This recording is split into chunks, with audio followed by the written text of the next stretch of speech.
Welcome to the second quarter 2021 Alkami Technologies Financial Results Conference Call. My name is Vanessa, and I will be your operator for today's call. At this time, all participants are in a listen-only mode. Later, we will conduct a question-and-answer session. During the question-and-answer session, if you have a question, please press star then one on your touch-tone phone. Please note that this conference is being recorded. I will now turn the call over to your host, Rhett Butler, Vice President, Investor Relations. Thank you, Vanessa. Good afternoon, and welcome to Alkami's earnings call for the second quarter ended June 30th, 2021. With me on today's call are Mike Hansen, Alkami's Chief Executive Officer, Stephen Bohanon, Alkami's Co-founder and Chief Strategy and Sales Officer, and Brian Hill, Alkami's Chief Financial Officer. During the course of today's conference call, we may make forward-looking statements, including statements regarding trends, strategies, and the anticipated performance of the company. These forward-looking statements are based on management's current views and expectations and are subject to various risks and uncertainties, including risks related to our operating and financial performance. Our actual results may differ materially from those contemplated by these forward-looking statements, and we can give no assurance that such expectations or any of our forward-looking statements will prove to be correct. Please refer to the risk factors included in our filings with the Securities and Exchange Commission, which are available on our investor relations website, and the press release distributed earlier this afternoon regarding the financial results we will discuss today to review important factors that could cause actual results to differ materially from those reflected in the forward-looking statements. Forward-looking statements made during the call are being made as of today, August 4th, 2021, based on the facts available to us today, and we undertake no obligation to update or revise any forward-looking statements. Also, unless otherwise stated, all financial measures discussed on this call will be on a non-GAAP basis because we believe these measures to be useful to investors in the understanding of our financial results. A reconciliation of each comparable GAAP metric can be found in today's earnings release, which is available on our website, investors.alkami.com, and as an exhibit to the Form 8-K furnished with the SEC today. With that, thank you all for joining us on the call, and I'll turn it over to Mike. Thank you, Rhett, and thank you to everyone joining us today for this, our second earnings call. Since we were here in early May, the team of over 640 alchemists and our partners have continued to be hard at work executing against our mission, and we are very excited to be sharing the results today. While Brian will get more into the details momentarily, or as you may have seen in the press release a bit ago, financial performance during the second quarter was again solid across all of our metrics. Additionally, during the quarter, we continued to advance the important aspects of our business, including the go-to-market, product, operational, technical, compliance, security, and even people aspects of our business. And now, about 10 months in, we continue to be on track with our integration and synergy objectives with our ACH Alert acquisition, with some news to share later in the call. As we look at our end market, the community and the regional financial institutions in the U.S., we think the digital transformation of financial services is continuing to accelerate. In our view, a number of factors contribute to this acceleration. First, we continue to see significant market investments in fintech and financial services offerings and companies. These investments in the form of IPOs and private equity and venture capital transactions are empowering existing and new players to create or scale targeted digital financial products and even offerings, including cryptocurrency for consumers and businesses alike. There are even frequent examples of these investments resulting in M&A activity in the space as well. Further, the big tech companies and major retailers also remain active, expanding their digital capabilities in the financial services space, from digitally provisioned credit cards and prepaid cards to checking accounts to buy now, pay later offers, and yes, even crypto. And of course, the mega banks are continuing to up the ante in their own right, with just one of them spending approximately $11 billion on technology annually. As a result of these factors, we believe our end market continues to move at a relentlessly accelerating pace, reflected by the interest of so many players to digitally expand or redefine or disintermediate financial services for consumers and businesses in the U.S. This competitive landscape for financial services requires the financial institutions squarely in Alkamy's addressable market to move at a speed and certainty to identify and seize their strategic opportunities enabled by the technology, and concurrently identify and respond to the strategic threats from competitors that are often greater in have often greater resources. It is this dynamic landscape of our end market that continues to propel market demand for Alkamy's digital platform, one that continues to advance at speed and allows our clients to innovate quickly and compete effectively against others with many times their scale. We continue to believe the battle for relevance and success in this digitally transforming market for the community and regional bank or credit union has never been more important. As a bit more color on this transformation, in June we solicited feedback from 150 leaders in regional and community financial institutions that had influence over their digital banking decisions. 2/3 of these respondents were senior executives within their institutions. When I asked to identify their institution's greatest risk over the next 18 months, the risk titled Changing Technology Landscape was cited more often than any other risk listed, including the risks of interest rate environment, cyber threats, and uncertain regulatory environment. We believe that the digitally focused community and regional financial institutions aware of this risk and armed with the right tools to complement their own unique capabilities have thrived and can continue to thrive in this digital world. To continue to do so, they will increasingly need innovation and extensible platforms like Alkamy that can deliver digital innovation at speed and scale to power their strategies over the long term. In terms of results from our community and regional financial institution clients, we have seen them continue to perform exceptionally well in terms of supporting their employees, consumers, businesses, and communities during these times. Stories and happenings abound of FIs going the extra mile. And it's kudos to our clients and their teams for what they have done and how they've done it. And their success is equally evident in their business results with year-over-year asset and deposit growth well above the industry average and digital user growth of our clients exceeding 17%. To give you an idea of how our digital banking platform helps power the results of a financial institution, I'll take a couple of minutes to outline the results of a client through a specific case study. The case study is from a strong West Coast financial institution in a very competitive market with over 100,000 digital users and over $2 billion in assets. We completed the implementation and launched them during the second quarter of last year with 14 products. The financial institution had specific strategic needs they were looking to Alkamy to help with.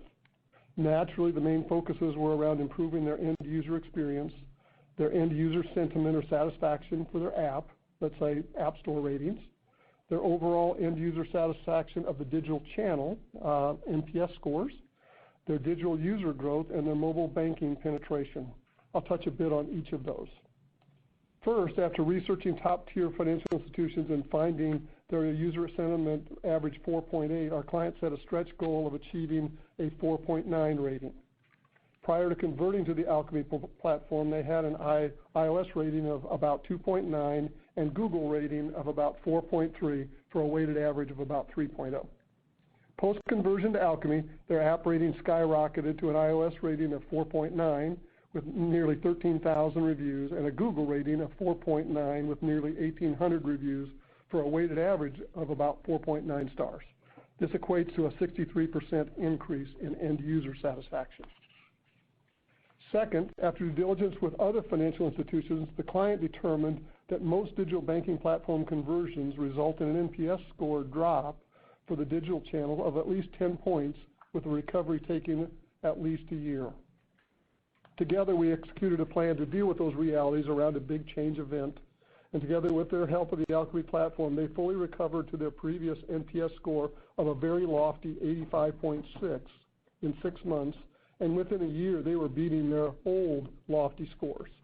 This performance ranked them at 6th overall versus the large survey firm's peer data. Third, our client obviously wanted to grow their digital engagement with their new and existing customers and members and to grow their digital users in that way. And prior to the Alkamy platform conversions, they experienced about an 11% annualized user growth, and post-conversion, their annualized user growth results and expectations have grown significantly to around 18%. What is exciting about this is not only the strong user growth, but the fact that that growth was relatively consistent between the new and existing customers and members. This translates to tremendous success in engaging these new customer members, but also significant results in penetrating their existing base. Lastly, given the importance of the digital channel, mobile banking penetration and engagement were incredibly important factors for our client. Prior to the Alkami platform conversion, their mobile conversion was 50% against an average of about 54%. Post-conversion, mobile penetration was 66%. This incredible success and a testament to our client's team capabilities and strategies combined with the power of the Alkami platform. It is client success stories like this that power us here at Alkami and form the bedrock of our innovation motion, ensuring our solutions deliver the results for our clients' digital strategies today and tomorrow. Results through this innovation motion are at the center of each of our 4 key growth drivers discussed in our last call. Brian will briefly highlight these drivers again in his remarks following Stephen's in a few moments. Next, let me turn it over to Stephen Bohannon to update you on our innovation and go-to-market activities. I'll be back at the end of the prepared remarks with a few comments before we go to Q&A. With that, I'll turn it over to you, Stephen. All right, thanks, Mike. As I touched on last quarter's call, while our engineering team innovations across the platform, our primary focus areas are business banking functionality, user experience enhancements with an emphasis on mobile, extensibility, and our data solutions. During the quarter, our latest software releases that we deliver to all clients contain new functionality in line with that focus, and I'll briefly discuss each area. From a business banking perspective, we launched mobile business registration as well as business payee and account analysis features. This functionality provides our clients with a more streamlined process for onboarding new businesses and their business clients with exceptional payee management capabilities, scaling to thousands of payees. In addition, the account analysis functionality increases billing flexibility for individual businesses, a key feature needed to service larger businesses. We continue to heavily invest in our small business and commercial solutions, and as a result of these efforts, we're pleased to have signed 2 additional billion-dollar-plus commercial banks in July. From a user experience enhancement perspective, we launched new functionality around our card experience, our financial wellness, and our money movement capabilities. For debit and credit cards, our clients can now take advantage of new multi-function authentication options, advanced alerts, international alerts and controls, merchant type and transaction type controls. Cards and the associated revenue are crucial to many of our clients, and so it's critical we provide the user experience that keeps their cards top of wallet. Our financial wellness solutions also now utilize refreshed user experience with deeper partner integration and new visualization tools to help drive in-app engagement. And finally, we launched a new product that provides real-time account ownership verification for money movement to and from external accounts.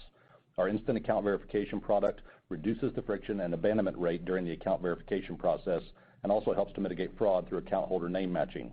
This is another great example of delivering a positive user experience while at the same time helping our clients mitigate fraud. From an extensibility perspective, we launched new functionality around registered applications.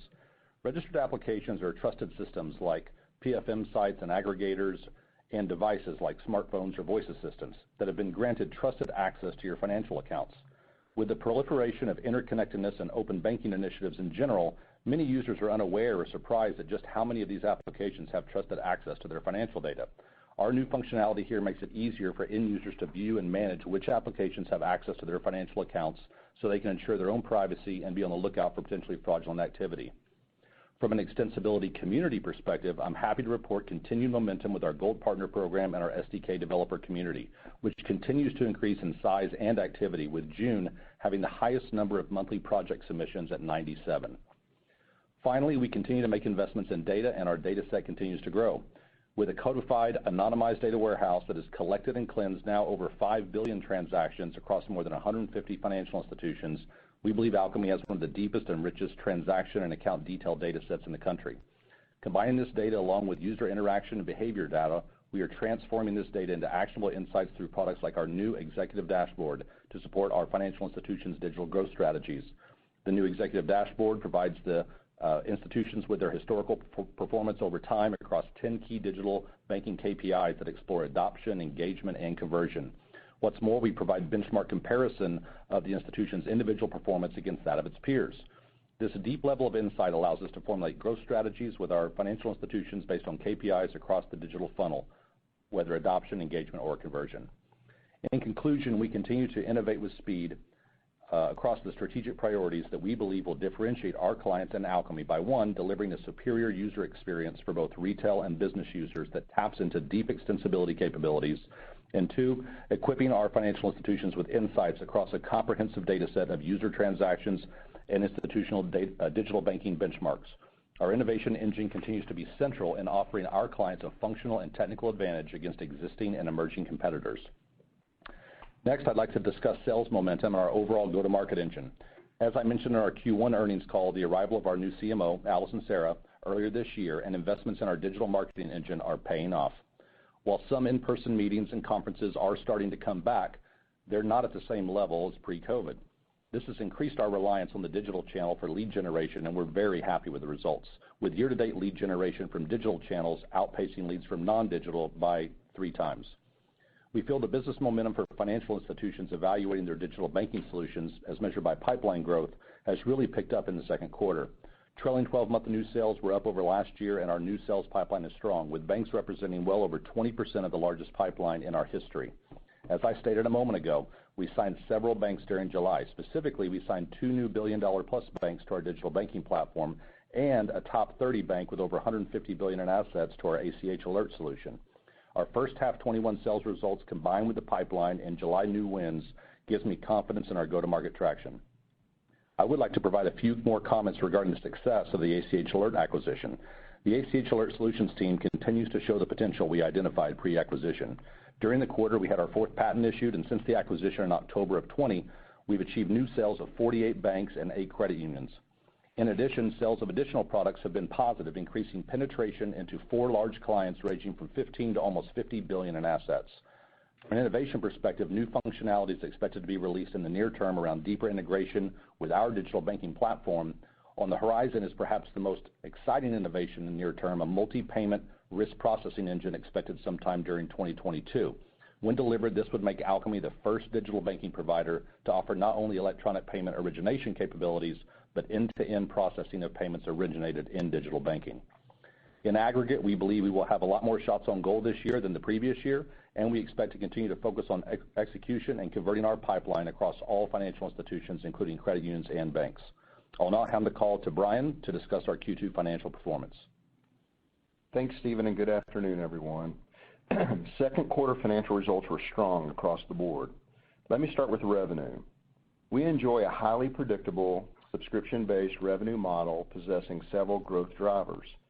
First, our client success utilizing the Alkami platform to fuel their digital strategies and grow their digital communities. We refer to this as organic user growth. Second, expanding the solutions we offer and our clients' adoption of our solutions through cross-sell activity. Third, new clients joining the Alkami digital banking platform through new logo sales, which can take approximately 12 months to materialize into revenue and typically timed with the contractual term of the incumbent digital banking provider. And finally, M&A activity. We continue to evaluate the M&A landscape as a way to drive organic revenue growth over the long term, add new features and functionality, and drive compelling risk-adjusted returns for our shareholders overall. We measure our top-line performance in terms of total revenue growth, subscription revenue growth, the subscription contribution to total revenue, and ARR growth along with the factors affecting ARR. Total revenue and subscription revenue both grew 38% for the second quarter compared to last year. Our subscription revenue represented 94% of our total revenue. Annual recurring revenue, or ARR, of $144.7 million achieved strong year-over-year growth of 38%. Underlying this performance, we added 740,000 users to our platform during Q2 and 2.4 million over the last 12 months, driving digital user growth of 29% and ending the quarter with 10.7 million registered users live on the platform. We believe we are one of the leading providers of digital banking as it relates to total digital user growth. Digital user growth has been driven by 2 areas over the last 12 months. First, we've implemented 24 financial institutions supporting 1 million digital users. And second, Our clients have increased their digital user adoption by 1.4 million users, representing organic user growth of 17%. Revenue per user is the final area driving our strong ARR performance. During the last 12 months, we've expanded our RPU by 7% and ended the quarter at $13.48 per user per year. This compares to our market opportunity, a blended average of $38 per digital user based on the 26 products we offer today. RPU expansion has been derived from two areas. First, we are adding new FIs to the platform possessing an RPU 26% higher than our overall company average from the prior year RPU. And second, we continue to see an RPU advantage resulting from our client sales organization that is responsible for selling add-on products and managing the renewal cycle for our clients. We've renewed 4 clients representing 6% of our total digital users through the first half of 2021 and expect to renew several more as we exit the year. Renewal activity will continue to be a strategic focus, adding to our sales results. Moving on to non-GAAP gross margin.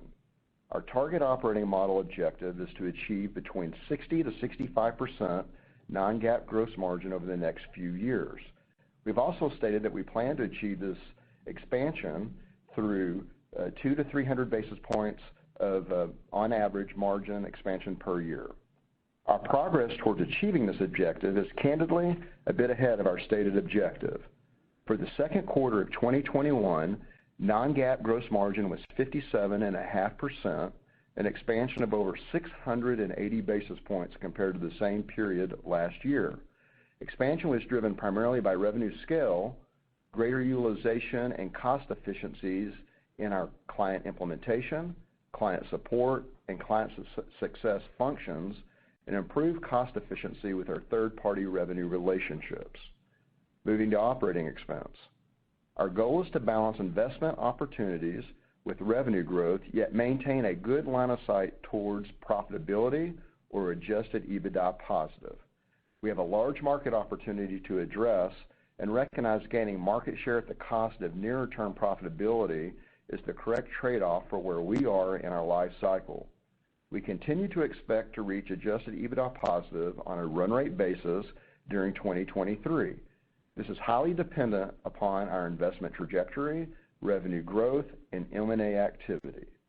For the second quarter of 2021, total non-GAAP research and development expense was $11.4 million, up 18% compared to the prior year. From a percentage of revenue perspective, R&D represented 31%, which is over 520 basis points of margin expansion compared to the prior year period. Despite modestly higher personnel-related costs, primarily due to platform enhancements and innovation initiatives, we achieved significant margin expansion primarily through revenue scale. We expect to accelerate platform projects during the back half of 2021, which I will speak to momentarily. Total non-GAAP sales and marketing expense was $5.1 million, or 31% higher than the prior year period. From a percentage of revenue perspective, sales and marketing represented 14%, which is nearly 70 basis points of margin expansion.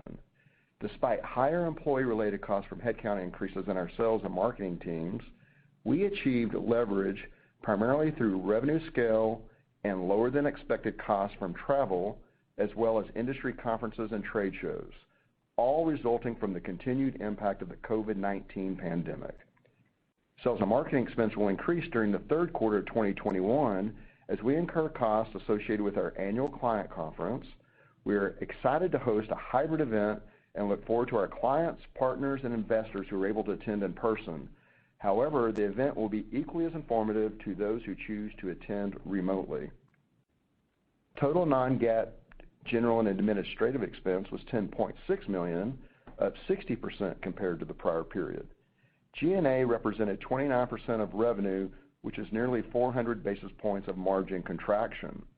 The primary driver of margin contraction was the increased costs necessary now that we are a public company, including higher business insurance and adding new accounting, investor relations, legal, and human resource personnel. Total non-GAAP net loss was $6.1 million, an improvement of $600,000. Adjusted EBITDA loss for the quarter was $5.4 million, ahead of our expectations. As I previously mentioned, we are taking the opportunity to pull forward and accelerate certain investment priorities around innovation and go-to-market activities as a result of the revenue and profit overperformance. We continue to be laser-focused on the most balanced path to revenue growth and long-term profitability. Moving on to cash. We had over $338 million in cash on balance sheet as of June 30th, 2021. Now turning to guidance. For the third quarter ending September 30th, 2021, we expect revenue in the range of $38 to $39 million and an adjusted EBITDA loss of $7.5 million to $6.5 million. For the full year ending December 31st, 2021, we expect revenue in the range of $148 to $151 million and an adjusted EBITDA loss of $24.5 to $22.5 million. With respects to adjusted EBITDA levels in the back half of the year compared to the second quarter, as I mentioned, we expect to incur additional costs related to our investment priorities as well as our client conference, resulting in an expected sequential downtick in profitability during the third quarter, with the fourth quarter returning to levels similar to Q2 of 21. I will now turn the call back to Mike for a few closing comments before we start the questions and answers segment of the call. Thank you, Brian, and thank you too, Stephen. Nice job, gentlemen. I just want to take a couple seconds to recap a few key points on our first full quarter as a public company. First, I'd say Alkamai's innovation engine in the second quarter remained at the center of differentiating our clients and our company, with a particular emphasis, as Stephen mentioned, on our UI and UX, emphasizing mobile, business banking, extensibility, and leveraging what we believe is the industry's deepest and richest data set for driving results for financial institutions. Our go-to-market engine, under Allison's guidance, has pivoted with the times and is well-positioned with the largest pipeline in the company's history, represented by a healthy mix of bank and credit union prospects. And we've also seen progress integrating ACH alert capabilities with strong innovation and sales results posted in Q2 for the strategic area of our business. Finally, our efforts are also reflected in solid financial results and 2021 outlook. As Brian mentioned, total revenue and subscription revenue both grew 38% for the second quarter compared to the prior year. Digital users grew 29% over the same time frame, ending at over 10.7 million. And we're running ahead of our stated non-GAAP gross margin objectives. And finally, we increased our outlook for the third quarter and the full year. As I reflect on this first quarter as a public company, I'm proud of our start and energized by this leadership's teams and all Alkamists' commitment to our vision, our mission, and our results. Simply put, we fully intend to be the best digital banking platform of choice for regional and community financial institutions in the U.S. Doing so requires a passion and competence for digital banking that is as relentless and enduring as the change our clients face each and every day. And while we're still new to the public market, we are stronger than ever, and our mission hasn't wavered in our now 12th year as a company. We remain as deeply focused on executing and fulfilling our purpose as ever to the benefits of our clients, our partners, our users, investors, and Alkamists. And now I'd like to open it up for a Q&A, and we'll turn it over to the operator. And thank you. We will now begin our question and answer session. If you have a question, please press star then one on your touch-tone phone. If you wish to be removed from the queue, please press the pound sign or the hash key. And if you're using a speakerphone, please pick up the handset first before pressing the numbers. Once again, with your question, please press star then one to enter the queue. And we have our first question from Pat Walravens with JMP Securities. Please go ahead. Oh, great. Thank you, and congratulations on the second quarter as a public company. I would love it if you could, just because it's on everyone's mind now with Delta. So can you just remind us of the impact of sort of the first wave of the pandemic on your business, and then what it did to deal activity, and how you're seeing that play out today? Yeah, Pat, good to have you on the call. Thanks for being here with us. Good question, by the way. As we entered this in the pandemic, I would tell you we jumped to it pretty quickly in March. We've been in the midst of kind of all the activities, financing related for the company, and over the course of one weekend, we made the call to be 100% virtual and change kind of how we went about our go-to-market activities, our execution, support, and implementation activities, just like everybody else in the world did to get squared away on that. We felt as we went into that stage, there was a kind of a slowdown of new business opportunities commencing, like in the forms of RFPs and new activities starting there. But our launches and our implementation activities just continued with a few adjusting slightly for things going on in their operations. We stayed pretty much on track. We held to our financial plan on sales and revenues and all elements of our financial plan for 2020 and pretty much nailed every one of those throughout that year. So we did see a kind of a small uptick in the user counts, not a massive adjustment in user adoption by our client base. And our clients, I think, after hunkering down and getting ready for some of the credit and other considerations and concerns around their employees that they were dealing with, I think settled into a pretty good steady state.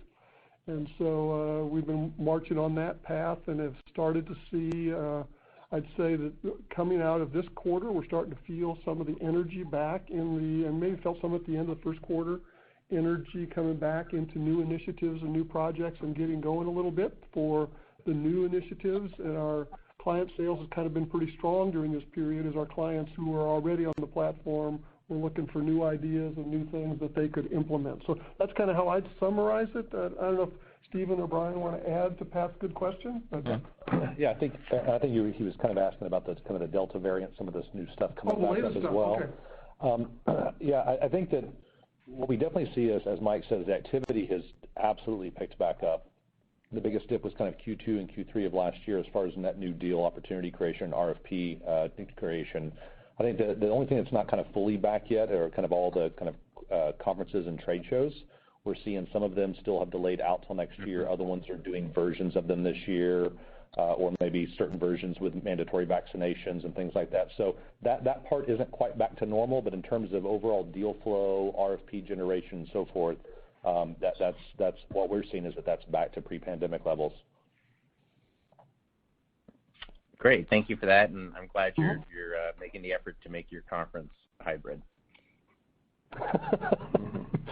Yeah, I think we started there, Pat. We're trying to decide how far down the hybrid path we're going to go. Actually, that dial is still moving around at this point. I would also say that a number of our team have been out and about and monitoring and with our clients and with their conditions in their respective facilities. And things are tightening down again in our client community for what they're going to be doing. I think they're comfortable with supporting it, but it is sure having a kind of day-by-day impact on the actions and interactions of our clients and our operation.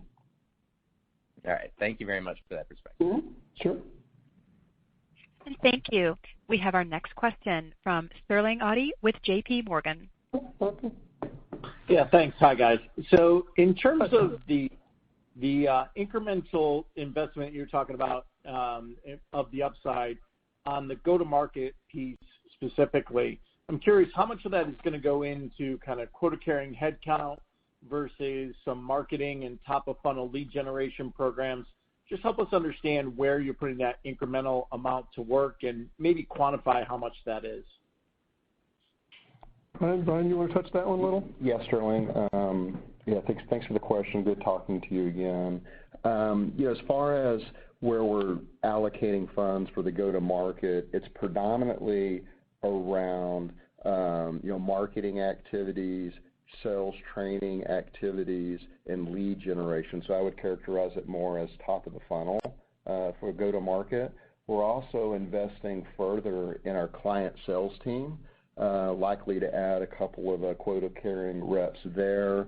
We've recently, and we may have announced this last quarter, because post-quarter end, we added a vice president level leader within that organization, a woman with lots of experience in the digital banking community. So really it's just continuing on a lot of the success that we have and furthering lead generation from sources now that we're more absent or at least lower activity from in-person events like trade shows and conferences. Great. And if I could sneak one follow-up in, I'm curious, you kind of teased us with the ACH enhancement for 2022. How should we think about the monetization around that and what kind of revenue opportunity that might lead to? Well, I'll take the revenue opportunity. It is, in flight, and so it's, more of a roadmap item. So in terms of revenue impact in 2022, it would be, very little. In terms of sales activity, we'll sell in advance of actually delivering the product and then have implementations occurring later. So there could be some, in the back half, some increased sales activity related to it. We were mentioning it on this call just to provide an update on ACH Alert so, the investment community and others would understand that, we're advancing the product and the platform. It wasn't as though we were acquiring something and we wanted it to hold static, because it's a very strong team with great knowledge around what they do in fraud mitigation, and we feel it's important to provide, insight into how we intend to take the asset further. Understood. Thank you. And thank you. Our next question comes from Andrew Smith with Citi. Hey guys, thanks for taking my question here, and congrats on a good quarter. I wanted to ask a question about the bank side. I know you mentioned 2 commercial bank wins in July. I was hoping you could talk a little bit more about, the nature of those wins and how conversations with banks are evolving, generally speaking, particularly as you get more reference clients, you're more focused on the go-to-market. Just curious how the progress in the bank end market is evolving. Thanks. Yeah. Hi, this is Stephen. I'll take this one. So I would say that the momentum is building there, and you hit on it, right? Yeah, the more references you have, the easier it gets to get the next one. And so I would say that the sales are getting a little easier because obviously we're winning some, we're getting more live, we're enhancing a lot of the business banking functionality and features that really had probably been the number one reason that had kept us out of certain accounts. Right now, I think I mentioned it earlier, but we've got, out of the largest pipeline we've ever had, 20% of that are actually bank deals. And I would say that the list is kind of getting the gap list in terms of what you have to do in order to be able to convert those those clients over to your system and replace their current system. That list is getting smaller and smaller and smaller, and so you have people more and more willing to trust you that you'll get those things done in time for their launch. So I'd say that in all those areas, it's not to the level as where we are on the consumer side and obviously in the credit union space yet, and we don't expect it to get there, in the next year or so. But I would say that the positive signs are there and the momentum is there, not only in the pipeline but also in actual contracted deals. Got it. Super helpful. Thank you for that. And then just a quick follow-up. The performance in the quarter, the outperformance, what is that primarily related to? Is it organic? I know you guys have good visibility going into the quarter, but organic user growth, timing of go lives, just curious to get any sense for the nature of the revenue outperformance of the quarter. Thanks. Yeah, Andrew, could you repeat that question? Sure. I was just hoping to get a little more color on the revenue outperformance in the June quarter, what the key drivers were, whether it was organic growth exceeding expectations or timing of go lives, anything like that. Yeah, so a couple things. From a user perspective, we grew just over 740,000 users during the quarter. What we covered in the quarter were a couple things compared to Q1. We mentioned last quarter that implementations were more of a mid-year story for 2021, and we absolutely saw that with over 475,000 users implemented during the quarter. But maybe equally as important but less impactful was we saw a increase or recovery in the organic user growth of our existing clients.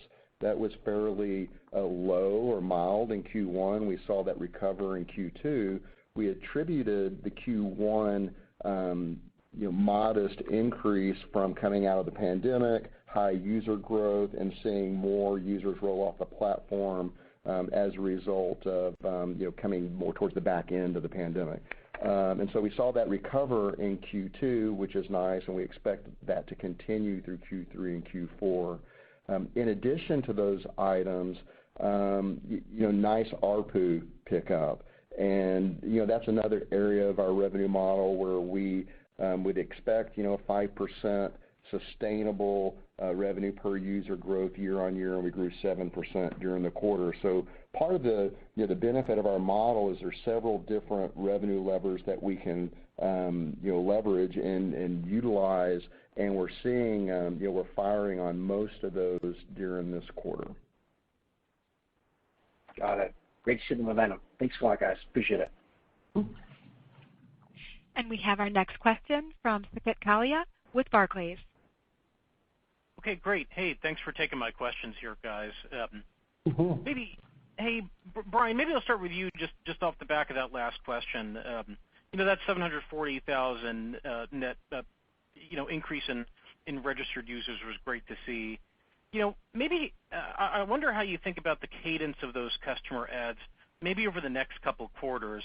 And you touched on the ARPU a little bit, but maybe how do you think about the ARPU that those kind of new users are coming in at kind of for the back half of this year?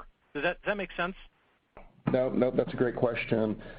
So what you're going to see is an uptick in user implementations in Q3, and Q4 will be modestly down from Q3. So in the back half of the year, implementation should be in that 800,000 to 900,000 range.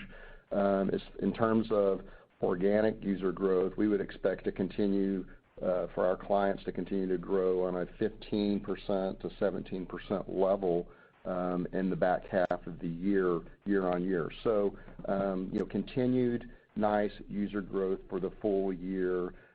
We should exit the year somewhere between 11.6 to 12 million live users on the platform, which is a bit ahead of our expectations, and we're excited about that. As it relates to RPU, new users are coming on at a much higher level than our overall company average. And so in Q3, Q4, we expect the ARPU related to implementations to be in that $15 per user per year. What's driving that is our sales force is becoming more competent at selling more products on the initial order. We're seeing that average somewhere between 14, 15, 16 products, and in some cases up to 20 products and above on the initial order when the company average is around 10. So lots of traction within our sales force when they're landing a new logo and selling more products as the company has more products to offer. Got it. That makes a ton of sense. Maybe for my follow-up for you, Mike or Steve, a lot of focus here on the business banking capabilities. Sounds like, to your point, Steve, that gap list is decreasing. Obviously a nice part of the pipeline from here as well. I'm wondering if you could touch a little bit about, on the competitive win rates there, how those have trended, how you feel about, where you stand versus, maybe some more entrenched, competitors in this space. Yeah, I think it's hard for us to give great numbers on this because, we'll look at a particular quarter or, we like to look at trailing 12 months, which is probably the best way to kind of normalize it. I would say that I would be happy for our win rate to stay at what it was a year ago because of how many more deals that we're being invited to. So, we would find that they have a great win rate, but hey, you only invited to the party 4 times. So that's great that you won once, so 25%, but you weren't in 95 parties. So for us, I think what we're really seeing the most encouraging is we're seeing us being invited to a lot more of those. That means that the consultants are sending us to RFPs, that we're getting natural references from our existing clients. And so our name is just kind of getting out there. Our marketing engine is getting our name out there. So we've seen a substantial pickup in the number of bank deals we're invited in. And I would say that our win rate is holding steady. So just take that for what it's worth. Yeah, and the other thing I would add about investments in our business banking is increasingly, our credit union clients and the credit union opportunity, business banking is becoming more important to them. Close to half of our live users are using some aspect of our business banking platform. Our business users on the platform are up almost 60% over the prior year. So it's not just benefiting the bank segment of our market, it's also impacting our success on the credit union side. I was just going to say that. Got it. That's very helpful. Thank you. Thank you. We have our next question from Bob Napoli with William Blair. Thank you. Good afternoon. Hey, Mike, Brian, Steve, and Brett. Nice quarter, nice trends. Just the progression on the gross margin has been pretty dramatic, and I know, Brian, you went through some of that, but you're certainly ahead of the expectations that we had coming into this year. What are your expectations for the trend in that gross margin, like in the back half of the year? And then maybe your expectations, maybe in 2022, 2023, just longer term with the cadence. Has that changed? Yeah, so the cadence for 2022 and 2023 hasn't changed at this point, so we'll still be targeting 200 to 300 basis points of margin expansion in those years.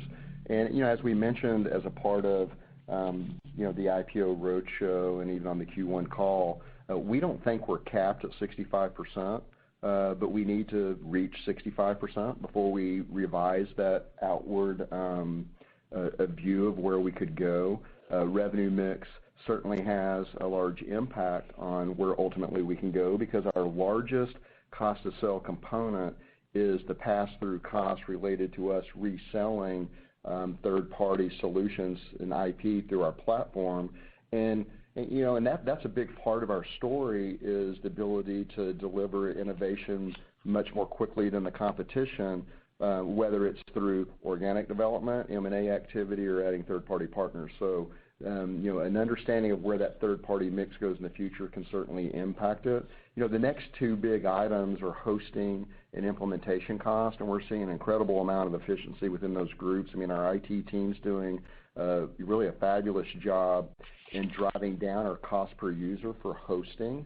And also keep in mind, since we're 100% in AWS, which we think is an advantage for us from a go-to-market perspective, it also includes the cost of renting CapEx. So we have CapEx components in our cost of sales that many of our competitors or peer comps do not have, and we're still achieving nice gross margin leverage. And then finally, on the implementation front, I can't say enough for our implementation team.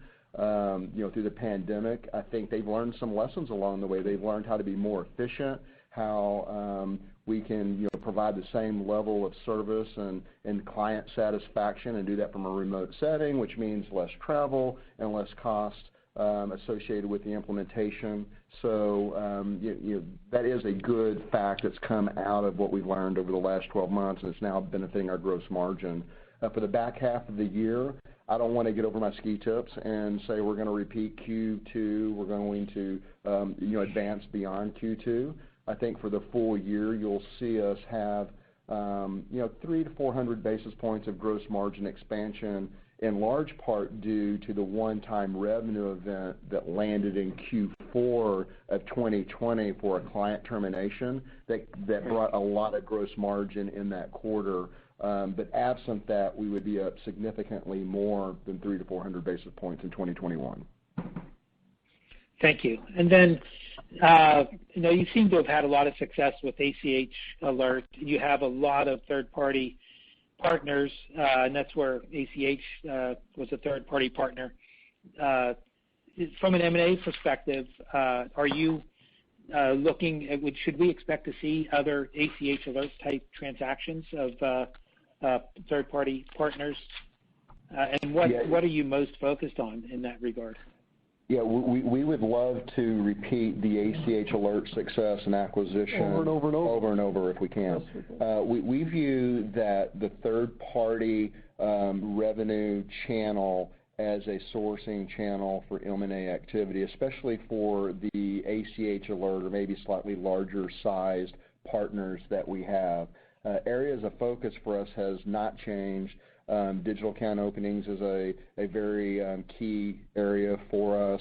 through security. That's another key area, financial wellness, and then, of course, any marketing data analytic type product, and quite honestly, talent would be something that we would heavily pursue as it relates to M&A activity.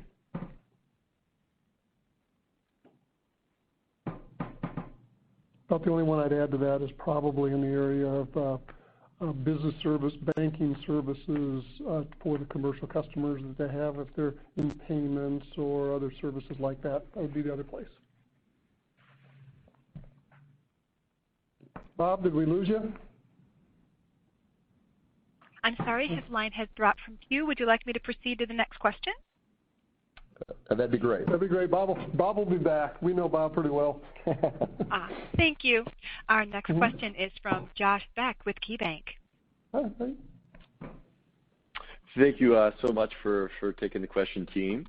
I wanted to go back to some of your earlier comments, Mike, just about the pace of change and acceleration that you're seeing within the industry. So I'm curious maybe it really seems like it's obviously always been there. There's been a drumbeat, but it really feels like things are structurally steepening on some of these adoption curves. So I'm just curious maybe what's driving that. And, you mentioned buy now, pay later. So I'm just kind of curious with the news and everything, how the banks are approaching that space. Well, for sure, as we've talked about before, Josh, this whole idea of the digital transformation of financial services is not sneaking up on the digitally oriented bankers and credit union leaders of today. I mean, they are hyper aware of it, hyper aware that virtually every product that is being presented in the market space is a product or offering that they could render themselves if they chose to. If it's pricing, availability, access, whatever element of it there is, because it's not actually the user experience itself is interesting, but a lot of it is the proposition that's underneath it. And so I think the banks think of it as, yes, it's part nowadays more of an enabler and a differentiator possibility than it is only a threat. You'd see Stephen and us are in boardrooms now more often than ever on banks and credit unions on what's going on in digital, why should it matter. And so that sense of awareness and appreciation and recognition converted to action is what we're feeling in big spades with our consumer and on the consumer side or on the business side. So we think of the acceleration as really just more of the possibilities seem to be more reachable, more doable, more achievable. And so the field is leveling on the competencies it takes to do it with partners like us. And so that's, I think, creating a big chunk of the acceleration we're feeling. And a good idea that enters in the marketplace for us as let's call it a direct-to-consumer or direct-to-business offering, immediately opens the eyes of a financial institution leader in the digital world that says that product or service that we just saw direct to a type of customer is a product we could do ourselves if a partner like Alchemy could bring it to us. And crypto is a good example with our NYDIG announcement here recently. PFM's another place, credit scoring, a lot of topics like this that you could have seen where in those ways are now get integrated into the value prop of a financial institution in their holistic view, and they can differentiate on the aggregate. So we think it's just the awakening of something that they'd seen already on their corners from other industries not to have happen, and the tools are more accessible and more doable than before. Steve, I don't know if you'd add anything to that. I think that was very well stated. Oh. Okay, well, great. Well, thanks for the color. That's super helpful. Yeah, and I'm sure as all of you are consumers of digital banking products for your own lives, and so you can see this happening already probably with if any of the forward-leaning financial institutions, and they go, oh, geez, they used to have that, now I have it. And that field leveling and differentiation in a new way is just going, I think, just picking up. Well, that's very good to hear. And maybe just one follow-up for Brian. Just looking at the ARR growth in the first half, seems like it's high 30s. That's I think really encouraging leading indicator? And then just looking at the revenue growth in the back half, it's obviously taken a step down from that. So maybe just help us bridge, what are some of the big moving parts there and any areas of conservatism that we should be thinking about?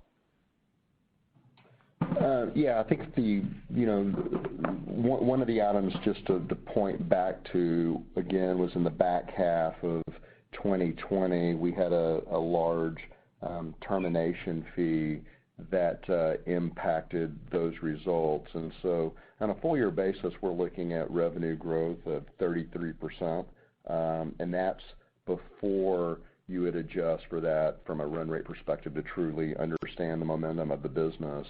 We had good visibility based on our backlog of users that are being implemented. We will have, as I mentioned earlier, close to 800 to 900,000 users that will implement predominantly in Q3, rolling into Q4, and we'll exit the year a bit higher on live users than what we were expected, which will provide us good visibility into 2021. The other unknown variable is really the pace at which our client sales team closes add-on business. For the first half of this year, our client sales team is up quite a bit over the first half of last year in terms of new sales sold. The mix of new sales or TCV within that's attributed to client sales is actually picking up and increasing. So to the extent that momentum continues, those are products that we sell that goes into backlog and we implement much quicker. It's more around 60 to 75 days versus a 9 to 12 month implementation cycle. So that's an encouraging trend, and one, if it continues in the back half, will set us up nicely for 2022. Excellent. Thanks, team. The only thing I'd add to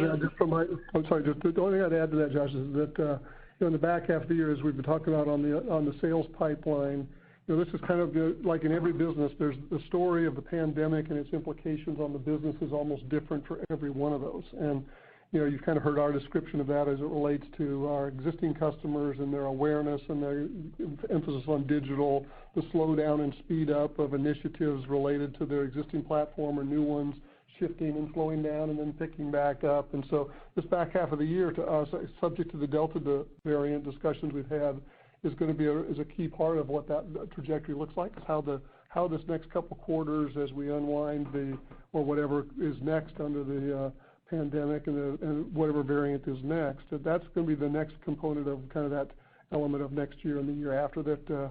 It's hard to predict right now. Anybody have a crystal ball on how the Delta variant is going to play out?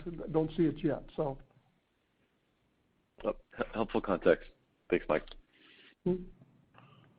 Thank you. Our next question is from Mayank Tandon with Needham.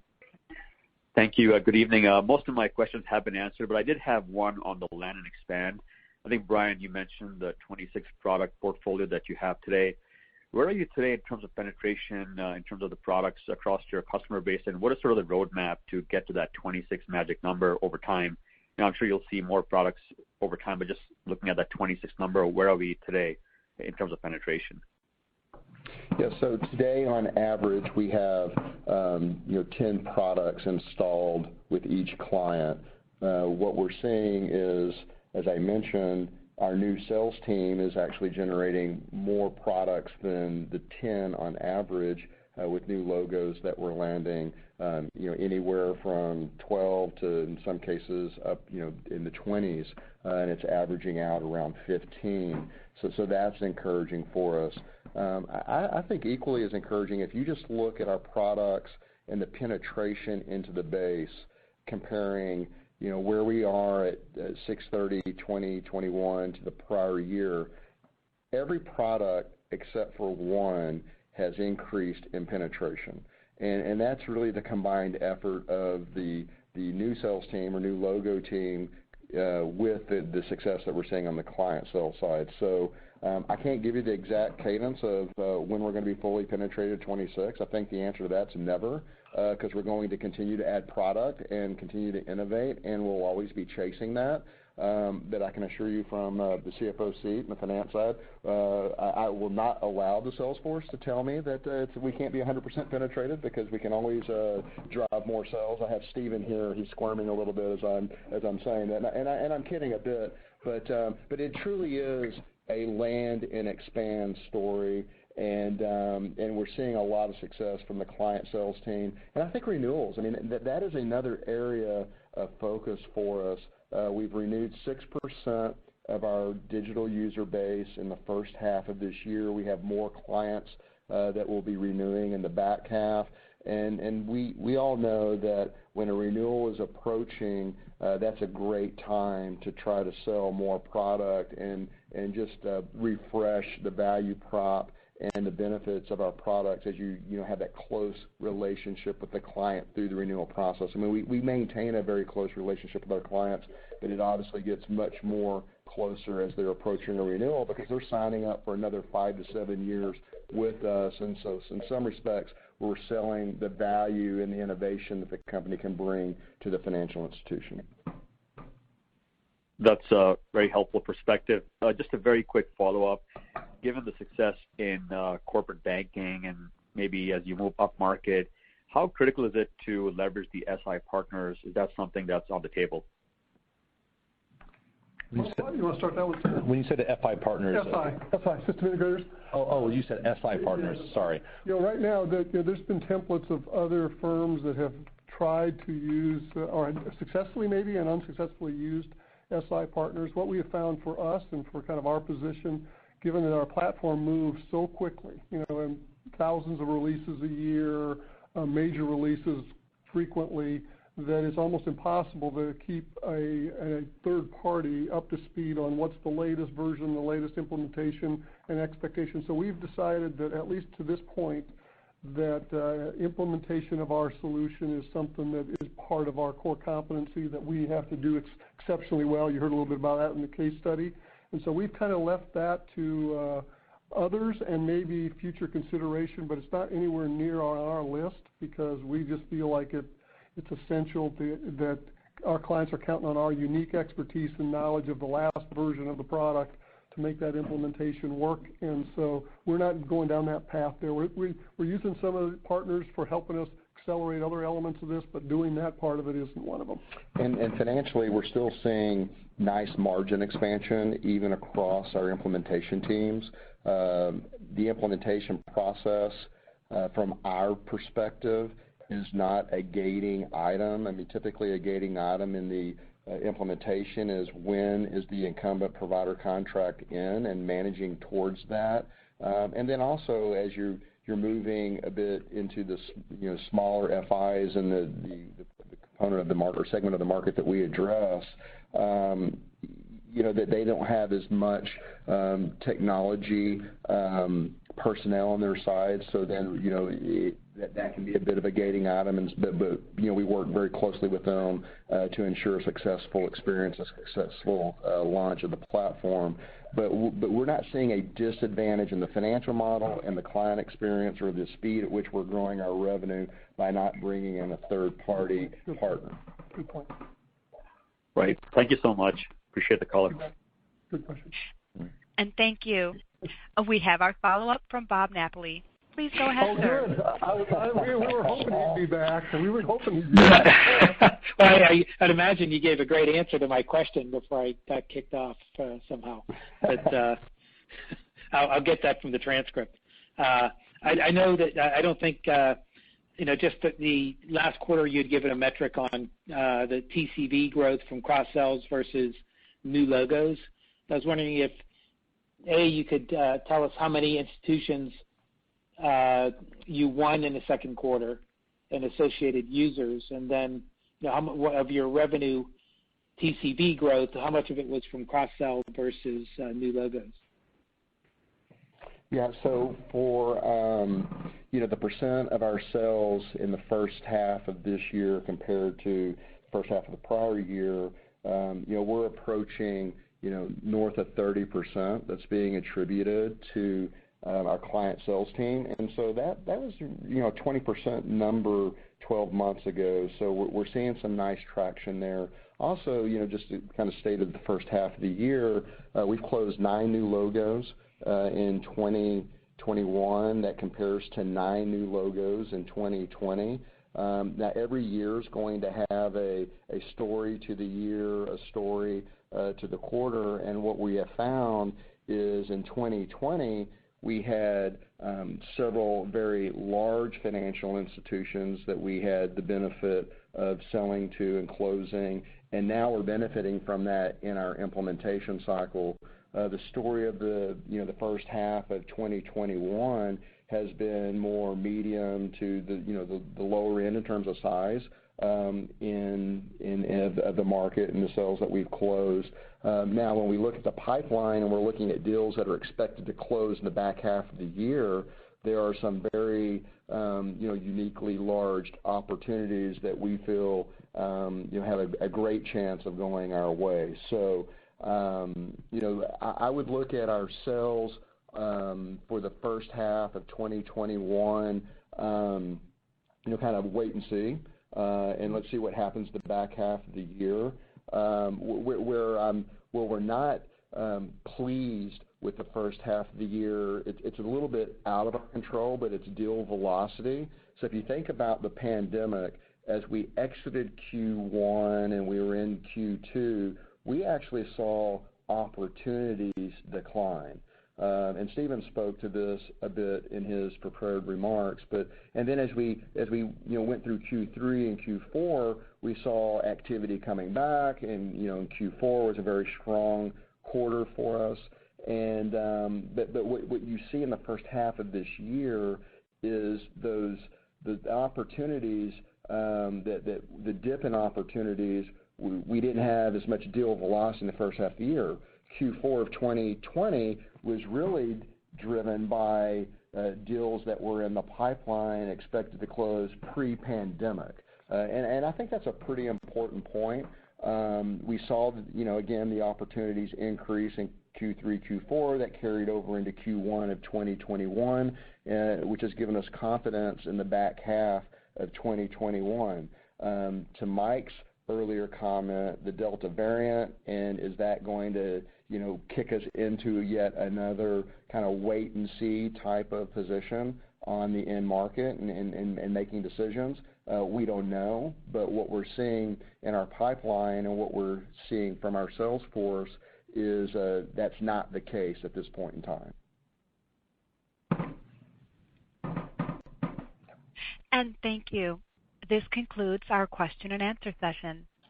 We thank you all for joining today. This concludes our conference. Thank you for your participation. You may now disconnect.